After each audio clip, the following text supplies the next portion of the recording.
The color cubes are powerful tools, so how do we keep them out of storage? When I first got my color cubes over 2 years ago, I used them non-stop with almost an 8-month streak. But after that, I started to realize I had certain color palettes that were my go-tos, and those color cubes went straight to my bookshelf. I recently started using them again with some new and old exercises. So in this video, I'll share 5 creative exercises that will get your color cubes out of storage. One thing I found fascinating was how behavior studies have shown that if you don't use an item within the first few times you touch it, the chances you'll actually use it again drops dramatically. So these exercises will stop us from overthinking, make palette choosing fast, and build our color instincts. And by the end of this video, we'll have a reliable tool instead of a pretty accessory.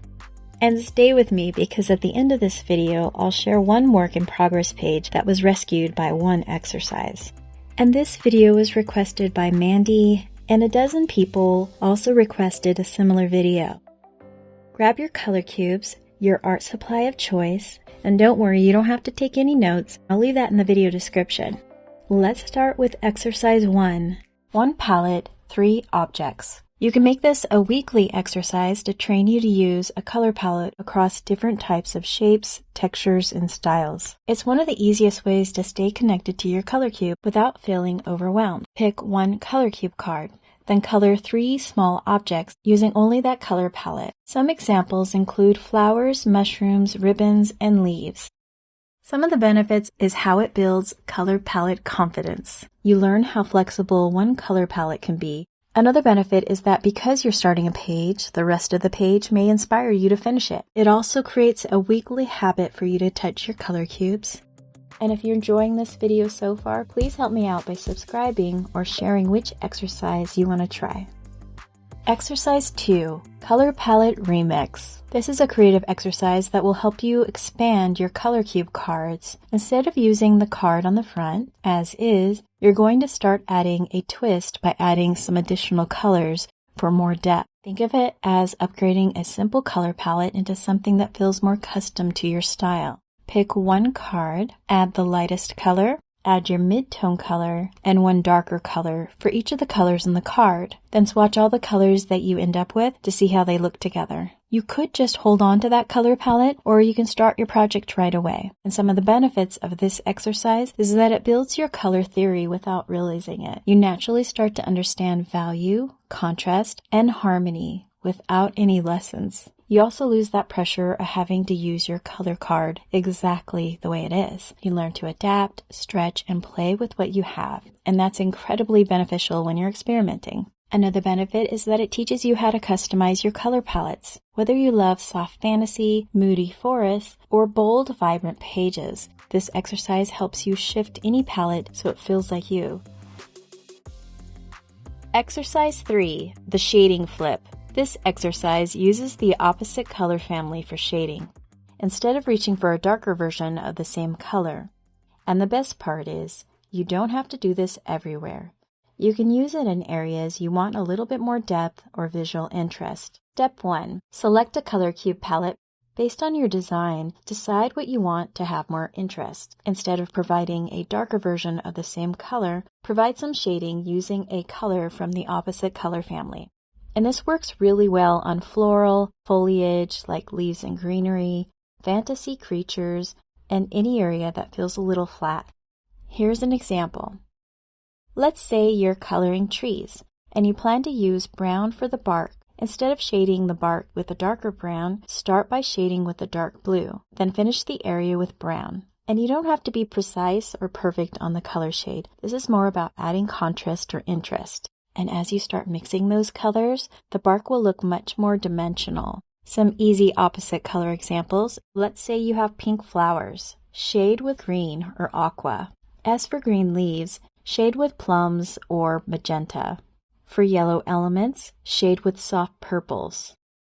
And again, you don't have to do this to every element unless you want to. And here's why this exercise is so helpful. It breaks the habit of shading with darker colors, grays, or blacks, and it turns what feels like a risky color choice into something bold and intentional. and this can also change the energy of your color palette. And I'll go into more details on how to use the color flip with the color wheel later in this video. The next exercise is great if you have multiple types of art supplies. Exercise 4 is a 5-minute swatching drill. A quick warm-up that trains your eye to match colors faster. This exercise builds your instincts so you don't spend 20 minutes debating between two colored pencils. How to do it. Grab the art supplies you plan to use. In my case, I'll be using colored pencils. Set a timer for 5 minutes. Pick one card. Then match each color. Swatch the colors down. Stop at the timer.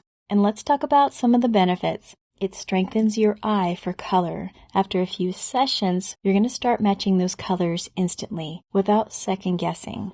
The other benefit is that it reduces decision fatigue. You learn to trust your instincts instead of having indecision. And it also makes your palette building much faster. And one other benefit is that it helps you use your cubes more frequently. It only takes 5 minutes, so can become a habit. You could start building a notebook of your color palettes that you enjoyed. Great for future referencing. The last exercise is style discovery. The style discovery exercise is actually how I started using my color cubes because I didn't have the color catalog early on. I took all of the cards out of number order. And I do think that's why I used the color cubes non-stop for months as a beginner. All you're doing here is deciding which categories you gravitate towards based on the reference photos on the cards. So it's actually a bit like a puzzle. Once you do that, the entire color cubes basically become tailored to your style, which makes choosing palettes a breeze. So in summary, the color cubes have themes, labels of the categories, and based on your project, you'll find a stack of color palettes instantly. How to do it. Pair the volumes. If you own volume 1 and 2, treat them as a set. If you own volume 3 and 4, treat those as a set. Based on my research, each pair is designed to complement each other, so I have been sorting them as pairs. Step 2, create your categories based on your style. Start by using categories you use the most. In my case, I started with sticky notes and later on updated them with index cards as dividers. And if it helps, I'll go ahead and share my categories. I have skyscapes, landscapes, ocean life, which can include water, botanical moody, so think of things like vintage and pastel and kind of muted tones, elegant vibe to it. Now, of course, autumn's going to have more of those cozy vibes to it, and botanical vibrant's going to have kind of like summer, spring.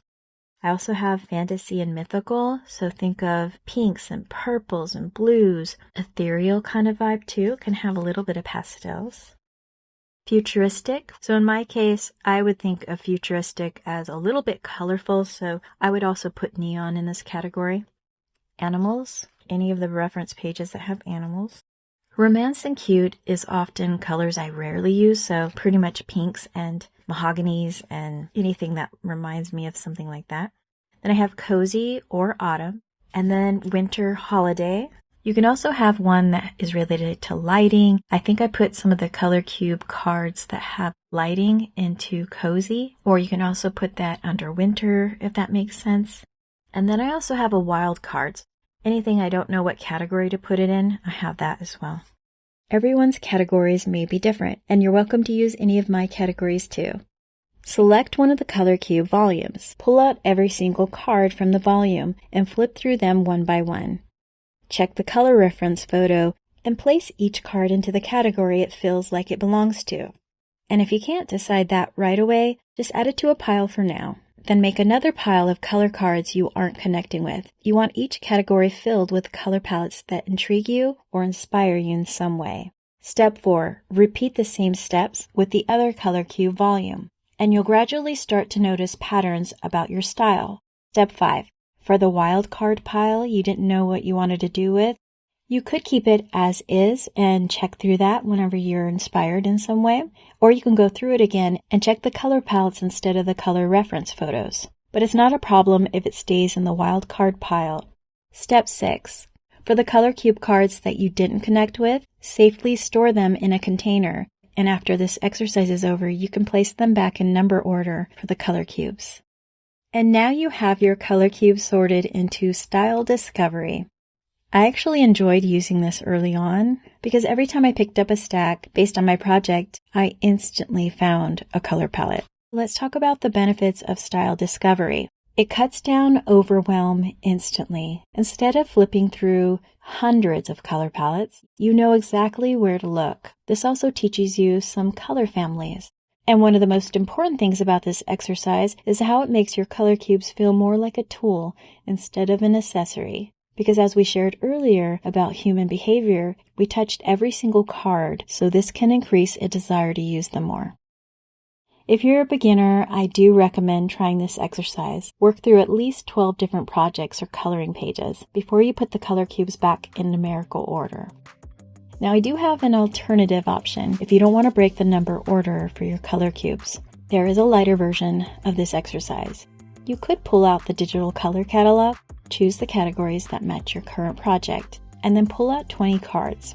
Try using those 20 cards as often as possible for a couple of weeks across different pages, books, and styles. Then repeat the process for each project you have. However, if you're new to color palettes or color theory, you won't get the full style discovery. The magic behind the main exercise comes from touching every single card and noticing which palettes make you pause or instantly imagine what you can do with it. How to use the color flip with the color wheel. I have a page here that I'm going to do a color flip. So here is a color wheel from a little manual I had. And we can see here, I want the snake to pop out, and then I want to share how the leaves can pop out a little. So when we look at the color wheel, these colors are around this range. And we're doing the color flip, so we can add any of these three ranges. And we want to go deep because we want them to kind of stand out. I'm going to do maybe like a violet color here and see if we can pop out the scales a bit. As for the colors over here for the leaves, we kind of have a muted tone, so it is kind of around here. So we're around this range. So we could do any of these three colors. I think I'm going to go lean on that plum color because it is a multiple colors. There's some light ones right here, and then there's some dark ones, and then there's some of this. So any type of flip could be any of these, I would say. So that is my thought process. Now I've got to go find some art supplies and do some color swatches to find those colors. I'll be right back. I've been doing some tests. I think this color is kind of what I'm thinking of based on this range here. So this is the color I'm thinking. It's right around that bluish tone in here. And then this is a real blue. So you can see there's a little bit more violet in there. So that is the plan. We are going to try to transform this. So we'll go ahead and try the color flip, and I'll do this as a time lapse. As you can see, I'm still trying to retain some of the color there. But just like with shading, it still retains the original color, but not all the way. You can still see the original color pigment in there. Works really well when you have lighter tones as well. But because this is a color flip or a semi-color flip where it's really close to the opposite colors, it really helps pop the colors. So it's been fun to do this exercise. I'll share a before and after here in a moment. Just need to soften it a little. Just trying to blend it a little bit better. So the snake had a little bit more dimension. So I was trying to retain a little bit of that original color there. But a little blending here. Okay, so now the focus is going to be using this plum color to get these greens to pop. The idea is that leaf bent kind of like this. So that means if the leaf is bent kind of like that, that means I can add shading. And then I'm going to pretend the light is kind of like somewhere from the top, kind of. That's why this is a little lighter over here. So I'll go ahead and just shade like that. This is a really pretty way to get your leaves to not just look normal. So I could have went more with probably a darker purple based on the wheel, but I went for the plum because I want the snake to stand out. So this kind of softens that green to make you look straight at the snake, in my opinion. Because I don't know if your eyes are looking straight at the snake now, but I am. Now, if I really wanted to get crazy, I could go in again and kind of pull some of the plum colors out, which I think I'm going to do. It'll just blend it. It's not too crazy. So I do want to make this just a little darker in some areas. Kind of a beige color, really. It doesn't need to be on everything. I just want to, just like nature, it's not going to be completely all the same.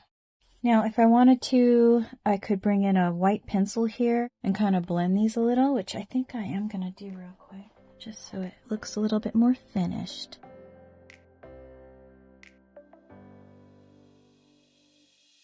So let's go ahead and see the transformation before and after. And let me know in the comments if you think this transformed the page. And please be sure to drop in the comments if any of these exercises helped you out. I hope this video helped you in some way. Thanks for watching.